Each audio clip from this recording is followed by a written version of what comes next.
Thanks, Adam. Hello, everybody. My name is Chris Schneider. I'm an applications engineer here at 3D Systems. Today, for our Tuesday product spotlight, I'll be talking about the Helix sketch in Design X, a little bit of how to set it up and use it, as well as some examples where you might find this useful. The Helix sketch is a very distinct feature. When you see it in a part, you will recognize it as a helix or a partial helix. There are two types of helix that you may run into. There is a variable helix or a constant helix. Helix can vary in their pitch, which is the size of between each revolution, as well as their radius, so they can expand into funnels or screws and go from large to small. So very common applications where you would use a helix sketch are with augers or screws or threads. But there are also some drills and spring applications that can be a little more complex if the springs are compressed or if there's a double helix of sorts. And in some cases, there are even decorations that have helical shapes where you're being asked to model this.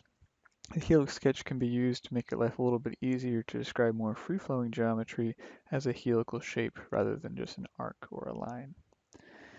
There are a couple things that make Helix unique as when it comes to 3D splines. So they all have the same parameters, but they can be different to describe the shapes. So here are two examples of a helix that can be made in Design X. We have our more standard helix, which it just progresses in one linear direction. And then we have a variable helix that can be expanded into some more complex, interesting shapes. So they're all the same. They start with the same basic parameters and then they are adjusted. So all helixes have a starting point. This is where the helix begins and progresses in a certain direction. The vector is the direction that the helix progresses in. This means that we either go counterclockwise or clockwise around this vector from the starting point. Then once we have those two parameters defined, we have a couple more that we define afterwards, such as the height, which is the overall top to bottom distance that the helix goes across. This is independent of the other parameters, but also impact them. So the radius is how far the curve or the point is from the center axis. So this is the radius of a circle. This is the same thing for a helix, except it doesn't come back to the same point once you travel all the way around the circle. The pitch is the height between one revolution. This means we start at one point, go all the way around the vector, and we come back to the same xy place. We're at a different z height. This is the pitch. Finally, we have the revolution, which is the number of times the helix goes around the axis from the top to the bottom of the height. So all these parameters are dependent on each other and can be manipulated. So if we manipulate some of these parameters, others will be affected. That's just something to keep in mind when we're starting to define the parameters of a helix.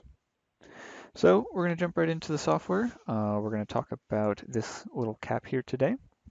So if we jump to our finished model, here's what we'll be going through today. We have our raw scan here, and we have this thread on the inside of our cap. So if we were asked to model this part, this is an ideal place where we would want to use the Helix tool. So jumping over to the beginning of this model, we can get into a little bit of the details of how to do this. So starting off, we've set this file up so it works pretty nicely for us. So we've aligned this scan to the world. So we have our XY plane here as our base, our front plane, and we've just mated that to the bottom of this cap. We've also scanned directly into Design X and touched up this scan. So we have a very nice clean mesh to start with. That's not always a requirement. And even with a nice clean mesh, we have a couple issues. So we have some holes here where the scanner wasn't able to capture this information. The other thing we have to worry about is that mesh data is not always perfect. So even though we've cleaned up this part, we still have a couple issues. So we can see there's some bumps in the model. There's some more texture on the sidewall here. So I know I scanned this cap and it is made through an injection molded manufacturing method. So this part could have been bent or more worn. So these are some things we have to keep in mind when we're approaching the modeling process on a cap. So the first thing we're going to do here is set up our vector. So I've already gone ahead and done this. So the vector is going to be matching the center of this cap. So if this cap was revolved around to be created, we've aligned them to the world to each other. So this specific vector I've extracted as my z-axis, which may be different than the revolving axis of my cap. This is because I know scan data isn't perfect and I want to model perfect geometry. So this is the approach we're going to work with today. So we have our vector as one of our starting geometries. We need one more additional shape, and that's going to be the starting point. So what we're going to do is we're going to hop into our sketch here. So just right-clicking on this top plane right here and opening the contextual menus. I'm going to hop into the 2D mesh sketch setup. So the 2D mesh sketch setup here has a preview of an intersection between our base top plane and our 3D scan. So this solid teal line will be the cross section that is represented in our sketch. So we're going to go ahead and hop in here and we're going to go take a look. So we're going to rotate this guy around and we're going to focus on one of these teeth. So if we hide our mesh real quick, we can see that our 2D polyline here has two teeth on the right hand side and then one teeth on the left hand side. So we're going to focus on this top right hand tooth right here, because what we're going to do is we're going to take this profile and use it in our Helix sketch to revolve it around to create our thread. So taking the line tools here, we're going to fit the top and the bottom of this thread just by highlighting the scan information here and extracting those lines. So in the Helix sketch, this has been done already. So we have a nice starting place to work with. So we just snap the bottom of this cap to the XY plane. So we have our global planes shown. So that's a nice working orientation that we're going to start with. And we've also extracted this vector right here in the center. So this vector is actually constructed along the z-axis rather than extracting from the part. Because since we can never anticipate our scan geometry is perfect, we do want to model this in a perfect way. So we're going to take our centerline axis as our z-axis here. So we can use an extracted vector from the part. That's always an option for us. So the axis has been defined for us. So we have the centerline vector. So there's one other thing we need to start our helix is the starting point. So the helix can have a reference point, so just a reference geometry to start our point. But another kind of trick to use this tool for is to actually get a sketch point to be your starting point. So as parts wear and they're used, usually the geometry you're modeling isn't there. So instead of having to find a way to move a reference point from the scan itself to someplace in space, it's easy to just generate a 2D sketch and generate that point there. So we'll hop into our mesh sketch using our contextual tools here and just take a cross section using this base plane here. So we have our sketch here, so we have a reference polyline. So this pink line intersects the mesh and generates this template for us to extract our geometry from. And what we're going to do is we're going to focus on one of these teeth, right? So we have 3 teeth here from our mesh. So we can see if we just rotate our view, we have the 2 threads on the right-hand side and then 1 thread on the left-hand side. And what we're going to do is we're just going to use one of these as our base sketch. So if we zoom in here, we're going to look at this top thread right here. So since, again, this is injection molded, it's not perfect. So we need to start constructing perfect sketch shapes to describe this. So we'll go ahead and just extract the top, and then we'll go ahead and extract the bottom. And we can kind of see that this is not a perfect triangle. So if we were interested in generating a standardized thread or another accepted thing that goes into an assembly, or we always know that the company that makes this part always uses the same thread size, we can construct sketch geometry here to further constrain these shapes to be ideal, right? So we'll just go in here and make a triangle real quick. What I mean by that is we can make, say, a center line here and take an angle measurement between this center line and generate an ideal degree where we want this tooth to be. So we're not going to go into that today, but here's the point where you would go in and start constructing this shape to be more standardized, but this is where you would do it. So the main point to do at this step, though, to construct the helix is one, make the shape that will end up sweeping, so this will be the thread shape, as well as make the point where we're going to start our helix. So on this part, we have our starting point slightly off the end of our thread where we cross-sectioned it, and this could have been maybe there was a fillet in the original drawing, or this part was worn down, right? So instead of having to make that 3D reference point, we're just going to extract and take this center point as our starting point. So we'll come out of our sketch here. We'll go turn our mesh back on and see what we have. So right now we have our centerline vector, which is going to be where we're going to construct our helix from. We have our 2D mesh sketch, so we're building up our history tree of things on the left-hand side in our model manager. And then we're going to go into our helix and start talking about that command specifically. So what I've done today is I pulled the helix command out and put it on my top ribbon right here. So this is very easy to do to customize your ribbon. All you have to do is right-click on your ribbon, open up the Customize menu, and start adding and subtracting tools. So this is very common if you're using tools very often, or you prefer certain tool sets to the ones that we've offered you, which we've kind of picked and choose which we think are the best ones. You can definitely go in and customize it for you and show what you want to see. So this is very easy to use. Otherwise, if you haven't done this already, we have all of our menus and tools already outlined for you. So we can just go to Menu, Insert, Modeling Feature, and then we have our helix curve here as well. So it's the same tool, just two different ways to get there. So in the dialog for the helix tool, we have some of the parameters that we outlined before. We have our axis and our starting point. And then we have these two options which are consistent and variable. So these two options talk about the pitch of a helix, which is how tall a revolution is on a helix.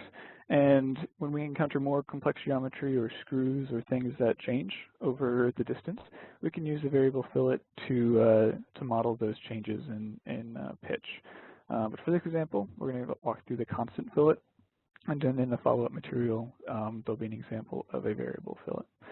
So to start off with, we just pick our axis. So we can just select our axis either in the tree or in the graphics viewport. And then we pick our starting point. So here we can pick our 3D reference point, or we pick this center point we've done in our sketch. And then we have a preview of our helix. So there's a couple more options here that I want to point out before we move forward. Is that in the bottom side, we say what direction we want to go in. So this is if we have right-handed screws or left-handed screws, we have the option to change the direction that this helix progresses in, right? We also have this option to extend in an opposite direction. So in a case like this, where we haven't started at the beginning, or there might be some other shapes, other way around the helix, we just check this option and then it continues in the opposite direction. So there is also this plot mesh section as a guide curve. So this is very handy for if we have screws that have a different radius, right? So we start off large and we go smaller, or we go smaller and we go larger, so like a funnel sort of thing. The bottom is going to represent this information. So if you're familiar with the variable fillet, this is the same sort of dialogue, as well as the 2D mesh sketch, right? So we have this preview of a cross-section of our mesh with this reference polyline, which we can start constructing our helix from as a guide. So we can see we started our 2D mesh sketch with these two threads, and this cross-section also shows me this information. So if this thread got bigger or smaller with the radius, this is a visual representation of that as well. So this plot is set up where we have the height along the x-axis, and then we have the radius along the y-axis. So we have this little key at the bottom. So it starts at 0. That's what this center line is for, or this darker gray line is for. And then we have these numbers at the top, which can be helpful. And then we can resize the bounds by just zooming in and out. So the graphics view shows me the live update of what we're doing. So we have this spiral, or this helix line, which is our preview of what's going on. And then we have this straight line at the bottom, which is also the preview of what's going on. So we're just displaying you the same information two different ways. So the parameters of how to change this are pretty easy to control. So we can just click and drag these nodes here, right? And since I'm changing the radius here along the Y direction, you can see that the sketch lines in the viewport go in and outside the starting point. So that's a very easy way to visually check to see how you're doing. So this is where the 2D profile here is nice, where if we do see a kind of funnel shape here, we can use the top of the teeth here as a guide, right? So turning our mesh back on. Looking at nice. So here we have some other parameters that we talked about in our setup tab. So we have our height, which is the top to bottom height of the helix. We have our radius, so this will be the radius at this point. We have the pitch, which is the top to bottom height of one time around, right? So if we look at it here sideways, we have the height of everything, which is the start to the bottom, right? So this other dot right here. Hide this guy, so top to bottom height, and then we have the height of the height of one revolution, which is the pitch, which is the height from here to here. And then we have one more option here, which is the actual revolution. So since these parameters are all dependent on each other, if I go to change one thing, some of the other things will change. So if I click on this box under revolution, the pitch becomes red. This means that if I change the revolution, the pitch is going to change. That's because I'm not changing the height.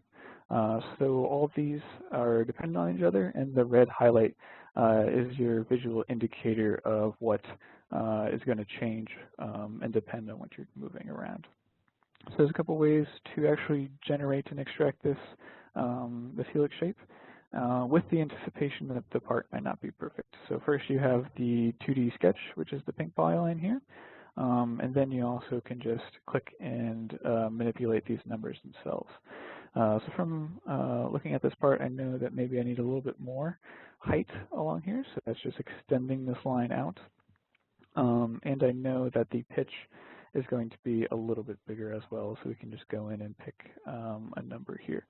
So if I hover over these numbers, I have these up and down arrows, which will let me move up and down by an increment, or I can just click in the box and type in the number that I want. So we look pretty close. If we look in the viewport, we can see that the helix curve is on the edge of this tooth here, which is what we're looking for. And we're a little bit beyond here, which is okay, because it's always nice to have extra material that we can model away from rather than trying to add it at the end. So once we have all of our parameters good, we can always just say okay here. And now we have this 3D helix curve in our file. On the left-hand side, we now just have this helix curve feature. And this behaves very similar to a 3D sketch, right? So we can convert this to a 3D sketch if we want to make spline nodes and move things around. But while it's a helix curve, it is a perfect mathematical shape as a helix. So the last step we need to do to actually make this modeling feature is to swoop it around. So all we have to do is go up to the top, select our sweep tool, select our profile, which is that first sketch we made, select our path, which is our helix path here. Here we go, helix path. And then let's try this one more time here. Profile is our sketch, helix path is our helix. Here we go. And then we just say OK. And then now if we hide our mesh, we have our helix tooth right here. And now is a good time to check our accuracy analyzer, see how well we did. And this is a good point to check to see if maybe we need to go back and adjust our pitch and see if our height's good and all that kind of thing. So we can start to see how well we did here and just reduce our accuracy analyzer until we find our correct modeling tolerance. But this part under 5 millimeters or 0.05 millimeters is good, so we're probably just going to leave it here. So modeling the rest of this file will take us into the completed part, and then you have everything that you kind of need. So this file has the same thing, except we added just a little bit of variability to the last bit of the sketch, so the helix goes right into the sidewall, and that's all through the same dialog without having to add a second helix or anything like that. So that's the demonstration today in the software. So if we hop back to our PowerPoint, we have just one or two more things to cover. Here we go. So the additional resources we're going to provide today, or if you have any more questions, please feel free to visit our website. We have all of documentation and more information, all of our software, hardware, and other solutions that we offer. If you are interested in looking more into Design X from a sales point of view, you can email our sales team directly at geomagic.sales.americas@3dsystems.com. If you do not have Design X yet and you want to play around with the file we'll send you, you can download our trial and talk to our technical support team at gettingstarted.com or gettingstarted.geomagic.com. And as I said, we will forward you these files at a later date. So that's everything on the software side. Adam, back to you. All right, well, thank you, Chris. So yeah, this brings us to the end of the Geomagic Product Spotlight webinar on Design X. Please be on the lookout for invitations to future Design X product spotlights from 3D Systems. As I said earlier, in the coming days, each of you will receive an email with a link to the recorded version of this webinar, some useful links regarding Design X, as well as the files that Chris used during today's demonstration. For those of you that have asked questions during the webinar, we'll be sure to follow up with you to answer those questions in a timely manner. Thank you again very much for joining us, and have a good rest of your day.